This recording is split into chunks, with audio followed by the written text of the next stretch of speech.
बिस्मिल्लाहिर्रहमानिर्रहीम, अस्सलाम वालेकुम। मैं हूं शाहिद सकलैन और आप देख रहे हैं मेरा यूट्यूब चैनल। आज 28 अक्टूबर है, जुमे का दिन है और आज की इस वीडियो में हम बात करेंगे शहीद अरशद शरीफ के हवाले से कुछ नई चीज़ें, कुछ मज़ीद इंकशाफात, कुछ ऐसी चीज़ें जो इस कत्ल के साथ मुंसलिक लोगों से जुड़ी हैं वो सामने आ रही हैं आहिस्ता आहिस्ता। हमारी कोशिश है कि इस केस को हम तब तक फॉलो करें जब तक ये किसी अपने मंतकी अंजाम तक नहीं पहुंच जाता। ज़ाहिरी बात है अरशद शरीफ के साथ जो कुछ हुआ, अरशद शरीफ के साथ जो वाक़या हुआ, उसके पीछे क्या अवामिल थे, क्या कुछ उसके पीछे था, वो जो है उसका जानना हमारे लिए भी और पाकिस्तान के अवाम के लिए भी और उन लोगों के लिए जो ज़ाहिरी बात है अरशद शरीफ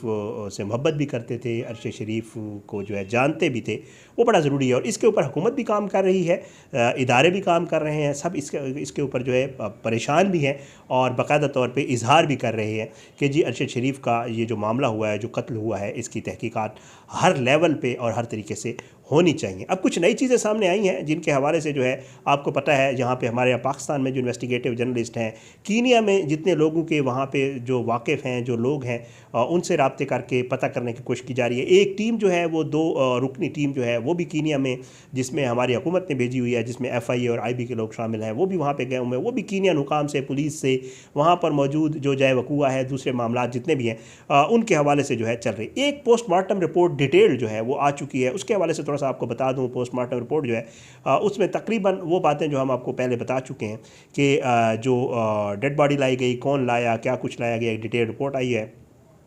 और उसके बाद उसमें लिखा हुआ है कि जो काज ऑफ डेथ है वो 2 गोलियां हैं। एक तो है सर में लगी, उसने जिसने ब्रेन को डैमेज किया, और दूसरी जो है वो फेफड़ों में लगी और उसने एक फेफड़ा डैमेज कर दिया जिसकी वजह से डेथ हुई।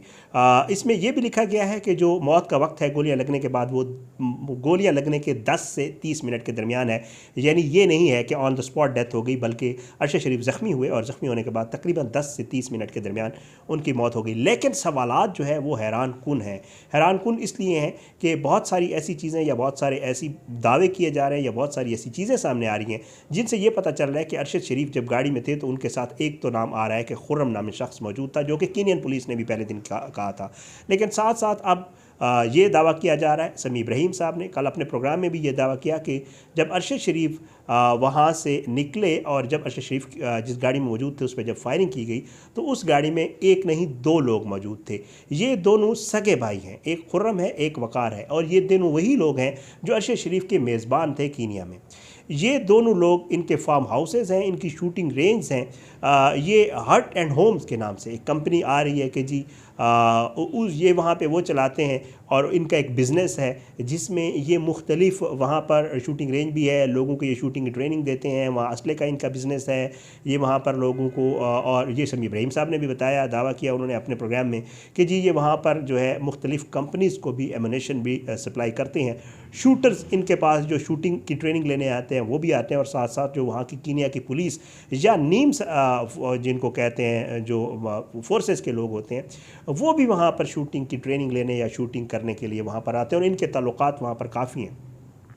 अब कुछ नई चीज़ें इन खुर्रम और वकार के हवाले से सामने आई हैं। एक तो ये है कि हमारे कुछ TV चैनल्स के दोस्त वहाँ पर जो है पहुँचे हैं जो, और उन्होंने पता लगाया है कि ये खुर्रम और वकार क्योंकि बताया जा रहा था इनका कराची से ताल्लुक़ है, तो वो बाकायदा तौर पे अब सामने आ गया है। ये दोनों सगे भाई हैं और जो है बताया ये गया है, TV चैनल्स ये रिपोर्ट कर रहे हैं कि इन दोनों का ताल्लुक़, ये पहले नाज़माबाद में रहते थे, नाज़माबाद से ये लोग डिफेंस में शिफ्ट हुए। इनका जो आबाई घर है वो अब भी नाज़माबाद में मौजूद है और डिफेंस वाला घर भी मौजूद है। बोल TV के रिपोर्टर हैं क्राइम, जब वो वहाँ गए, मैं उनकी वीडियो देख रहा था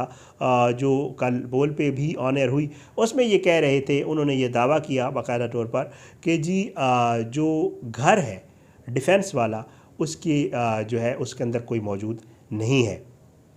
अब उन्होंने ये भी साथ दावा किया, उन्होंने अपनी स्टोरी में ये दावा किया हुआ है कि जब मैं वहाँ पे पहुँचा, मैंने दरवाज़ा बजाया, घर की लाइट्स ऑफ थी, लेकिन दरवाज़ा बजाने के ऊपर ना अंदर कोई गाड़ी थी, ना कोई मकीन था, कुछ भी नहीं था। लेकिन जब मैंने गेट जो है खटखटाया तो एक गार्ड बाहर आया, जो चौकीदार, जो गार्ड जो भी कह लें, तो वो कहता है कि जी मैं ही यहाँ अकेला होता हूँ, इस घर में कोई नहीं होता। तो जब खुर्रम और वकार के हवाले से पूछा गया तो उस गार्ड ने ये बताया कि जी ये दोनों तो कीनिया होते हैं, इनका अपना बिज़नेस है। साथ साथ एक दावा ये भी किया गया कि शायद इनकी कैनेडियन नेशनलिटी भी है। और ये भी उस गार्ड ने बताया कि जी ये लोग तकरीबन 3-4 माह पहले यहाँ पर आए थे और उसके बाद ये दोबारा अभी तक पाकिस्तान नहीं आए। ये एक बड़ी डेवलपमेंट है कि कराची के ये दोनों भाई जो वहाँ पर हैं और ये 3-4 माह से जो है ये पाकिस्तान नहीं आए। बहरहाल हमारे टीवी चैनल्स और हमारे रिपोर्टर्स, हमारे साफ़ी दोस्त जो हैं, उनकी कोशिश होती है कि वो केसेस से जुड़े जितनी भी चीज़ें होती हैं उनके ऊपर जितनी जो है इंफॉर्मेशन ज़्यादा, और स्पेशली इस तरह के जो हाई प्रोफाइल केसेस होती हैं, इस तरह की जो चीज़ें होती हैं, उनको ज़्यादा से ज़्यादा इन्वेस्टिगेट करके उसकी इन्फॉर्मेशन लोगों तक पहुँचाने की कोशिश करते हैं। और वही किया चैनल्स ने, उनका घर भी ढूँढ लिया, लेकिन जो है हैरानकुन तौर पर उस घर में मकीन नहीं है। अब गार्ड का ये कहना है यहाँ पे कोई नहीं है। अब डिपेंड करता है, क्योंकि इनका आबाई घर जो है मैं आपको बता चुका हूँ नाज़िमाबाद में। अब डिपेंड करता है कि क्या ये घर वाले इस वाक़ये के बाद कहीं मूव हुए हैं और गार्ड को कहा है कि जी कोई आए तो बताना कि जी यहाँ पे कोई नहीं है, या वो पहले से यहाँ पे नहीं है और वो भी कीनिया या कनाडा या जहाँ भी होते हैं। ये एक मामला जो है वो सामने आया है जो इन तहकीकात को लेकर, इस मामले को लेकर है। अच्छा, हैरानकुन तौर पर जो लोग इन्वेस्टिगेशन कर रहे हैं, जो लोग इसके ऊपर प्रोग्राम्स कर रहे हैं, समी इब्राहिम साहब ने कल किया, काशिफ बास साहब ने बड़ी डिटेल्स बताई अरशद शरीफ के इस मामले को लेकर कल के अपने प्रोग्राम में, और वो बड़ी हैरानकुन थी। मेरे ख्याल से उसके ऊपर अलग से एक वीडियो की जा सकती है, क्योंकि उन्होंने जो चीज़ें पॉइंट आउट की हैं वो बहुत बहुत हैरानकुन है। बहरहाल ये जो खुर्रम और वक़ार है, इनके हवाले से थोड़ा सा मज़ीद आपको बता दूँ, वो ये है कि इन दोनों भाइयों के पहले प्रोफाइल्स मौजूद थे। लिंक्डइन एक ऐप है, आप लोग भी देख चुके होंगे, कुछ लोग यूज़ भी करते हैं, और ये सोशल जो है सोशलाइज एक जो लोग ज़्यादा सोशल होते हैं, एक दूसरे से लोगों से बात करते हैं सोशल मीडिया के ऊपर, तो ये उस तरह की एक ऐप है। और उसके ऊपर जो खुर्रम और वक़ार हैं, इन दोनों के अकाउंट्स मौजूद थे, लेकिन हैरानकुन तौर पर उन अकाउंट्स से अब इन दोनों की तस्वीरें जो है वो हटा दी गई हैं। ट्विटर के ऊपर भी इनके अकाउंट्स थे, जिसके नीचे इन्होंने डायरेक्टर्स लिखा हुआ था अपने आप को, उस कंपनी का जिस कंपनी का मैं आपको नाम बता चुका हूँ, लेकिन वहाँ से भी अब इनकी तस्वीर मौजूद उन पे वहाँ पे नहीं है। अब ये दोनों लोग हैरानकुन तौर पर, मैं बार बार कह रहा हूँ, क्योंकि इन दोनों को जब तक पूछा नहीं जाएगा, जब तक इन लोगों दोनों को इन्वेस्टिगेट नहीं किया जाएगा, जब तक ये दोनों लोग पुलिस के इन्वेस्टिगेशन या इदारों के हाथ नहीं आएंगे, जब तक इन दोनों लोगों से असल बात नहीं पता चल सकेगी कि दरअसल अरशद शरीफ उनके पास कैसे आया, कैसे उन्होंने मेज़बानी की, कितने अरसे से रह रहा था, किसने उनके पास भेजा था, क्या डायरेक्ट रब्ता था अरशद शरीफ से इनका या किसी के थ्रू, जैसे कि हुकूमत बाकायदा तौर पर खुलेआम राना सनाउल्लाह साहब कह रहे हैं, हमारे वफाकी वज़ीर दाखिला साहब, कि जी सलमान इकबाल साहब जो एयरवाई के ओनर हैं उन्होंने भेजा था। मतलब ऐसी चीज़ें, तो जब तक वो दोनों अशख़ास हाथ नहीं आएंगे, खुर्रम और वक़ार, तो तब तक ये सवालात जो है ये रहेंगे और लोग कंफ्यूज रहेंगे कि क्या अरशद शरीफ साहब खुद गए थे, कितने अरसे से रह रहे थे, ये सारा वाक़या आज खुद पेश आया। हैरानकुन तौर पर फैसल वाडा साहब ने यह दावा किया है कि जी अरशद शरीफ को जो गोलियाँ लगी हैं, वो दोनों गोलियाँ जो है वो गाड़ी के अंदर से मारी गई हैं। तो ये सारी वो चीज़ें हैं जो इस मामले को मज़ीद कंफ्यूज कर रही हैं, बजाय इसके कि कुछ क्लियर स्टांस आए, बजाय इसके कि लोगों को थोड़ी तसल्ली हो, बजाय इसके कि ज़रा पता चले कि खुदा न खास्ता ये जो मामला एक बहुत बड़े सहाफ़ी, पाकिस्तान का एक बड़ा नाम, क्योंकि पूरी दुनिया में अब इसके ऊपर, मैं कल देख रहा था, जो डिफरेंट इंटरनेशनल मीडिया आउटलेट्स हैं उन्होंने भी इसके ऊपर रिपोर्ट्स भी की और बाकायदा इस खबर को स्टोरी कर रहे हैं इसके ऊपर मुख्तलिफ एंगल्स के साथ। तो बहरहाल लोग हैरान हैं, लोग कन्फ्यूज़ हैं कि असल ये मामला क्या है। लेकिन ये दो किरदार, खुर्रम और वक़ार, कहाँ गायब हो गए, कौन थे, क्या मामला था,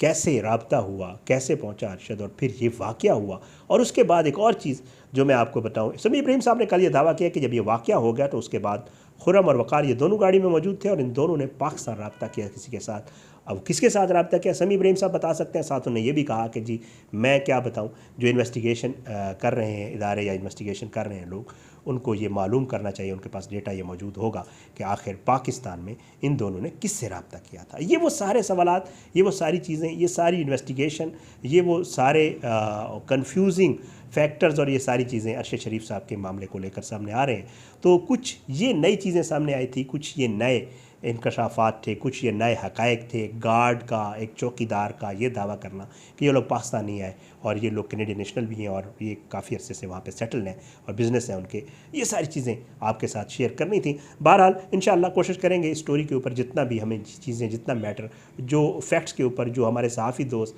चीज़ें ला रहे हैं वो हम आप तक किसी तरह पहुँचाते रहेंगे। अरशद शरीफ साहब के मामले को इंशाअल्लाह हम उसकी आवाज़ जब तक इंशाअल्लाह इसका कोई अंजाम नहीं होता। उठाते रहेंगे, बस अपनी दुआओं में याद रखा करें, अल्लाह पाकिस्तान का हामी नासिर हो, इसके खिलाफ साजिशें करने वालों को नस्तानाबूद करे, ज़ालिमों को इबरत का निशान बनाए, मजलूमों को इंसाफ मिले। अपनी दुआओं में याद रखा करें। पाकिस्तान जिंदाबाद। अल्लाह हाफिज़।